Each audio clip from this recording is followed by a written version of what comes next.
Hello friends, welcome back to my channel. ಇವತ್ತು ನಾನು ಮೆಂತ್ಯ ಮತ್ತು ಪಾಲಕ್ ಸೇರಿಸಿ ಮೆಂತ್ಯ ಪಾಲಕ್ ದಾಲ್ ಯಾವ ರೀತಿ ಮಾಡ್ತೀನಿ ಅಂತ ತೋರಿಸ್ತಾ ಇದ್ದೀನಿ. ಮೊದಲಿಗೆ ನಾನಿಲ್ಲಿ ಕುಕ್ಕರಿಗೆ 1 ಗ್ಲಾಸಷ್ಟು ತೊಗರಿಬೇಳೆ, ಅರ್ಧ ಗ್ಲಾಸಷ್ಟು ಹೆಸರುಬೇಳೆನ ಚೆನ್ನಾಗಿ ತೊಳ್ಕೊಂಡಿದ್ದೀನಿ.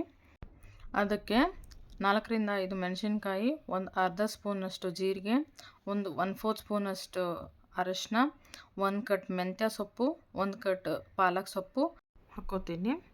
ಇವಾಗ 1 ಟೊಮೆಟೊ ಆ್ಯಡ್ ಮಾಡ್ಕೊತಾ ಇದ್ದೀನಿ. ಇವಾಗ ಲಿಡ್ ಮುಚ್ಚಿಬಿಟ್ಟು ಒಂದು 4ರಿಂದ 5 ವಿಷಲ್ ಕೂಗಿಸ್ಕೋಬೇಕು.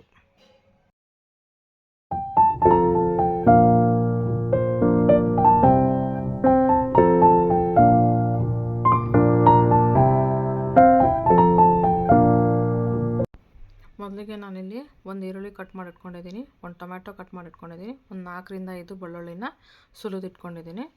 ಪಾತ್ರೆಗೆ ಒಂದು 3ರಿಂದ 4 ಸ್ಪೂನಷ್ಟು ಆಯಿಲ್ ಹಾಕಿ ಎಣ್ಣೆ ಕಾದ ನಂತರ ಸ್ವಲ್ಪ ಜೀರಿಗೆ, ಸ್ವಲ್ಪ ಸಾಸಿವೆ ಮತ್ತು 4ರಿಂದ 5 ಬೆಳ್ಳುಳ್ಳಿ ಹಾಕ್ಕೊತೀನಿ. ಆಮೇಲೆ ಒಂದು ಈರುಳ್ಳಿ ಹೆಚ್ಚಿಟ್ಕೊಂಡಿದ್ವಲ್ಲ ಅದನ್ನು ಹಾಕ್ಕೊತೀನಿ.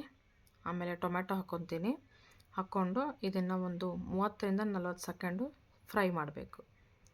ಅದಾದಮೇಲೆ ಅದಕ್ಕೆ ಸ್ವಲ್ಪ ಚಿಟಿಕೆ ಅರಿಶಿನ ಹಾಕ್ಕೊತೀನಿ. ಮತ್ತು ಒಂದು 10ರಿಂದ 20 ಸೆಕೆಂಡು ಫ್ರೈ ಮಾಡ್ಕೋಬೇಕು.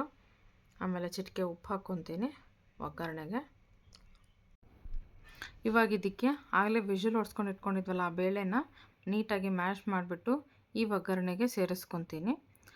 ಈ ಬೇಳೆ ಈ ರೀತಿ ಕನ್ಸಿಸ್ಟೆನ್ಸಿ ಬರಬೇಕು, ಆವಾಗ ಬೇಳೆ ಚೆನ್ನಾಗಿ ಬರುತ್ತೆ. ಸೊ ಇವಾಗ ಇದನ್ನು ಒಗ್ಗರಣೆಗೆ ಆ್ಯಡ್ ಮಾಡ್ಕೊತಾ ಇದ್ದೀನಿ. ಆ್ಯಡ್ ಮಾಡಿಕೊಂಡು ಒಂದು 10ರಿಂದ 15 ಸೆಕೆಂಡು ಕಲಿಸ್ಕೊತೀನಿ. ಕಲಿಸ್ಕೊಂಡು ಇಷ್ಟೇ ಕನ್ಸಿಸ್ಟೆನ್ಸಿ ಸಾಕು ಅನ್ನೋದಾದರೆ ನೀವು ಗ್ಯಾಸ್ ಆಫ್ ಮಾಡ್ಕೊಂಬಿಡ್ಬೋದು ಇಲ್ಲಿಗೆ. ಇಲ್ಲ ನಿಮಗೆ ಇನ್ನೂ ನೀರು ಬೇಕು ಅಂತ ಅಂದರೆ ನೀರು ಆ್ಯಡ್ ಮಾಡ್ಕೋಬೋದು. ನಾನಿವಾಗ ನೀರು ಆ್ಯಡ್ ಮಾಡ್ಕೊತಾ ಇದ್ದೀನಿ ನೋಡಿಕೊಂಡು.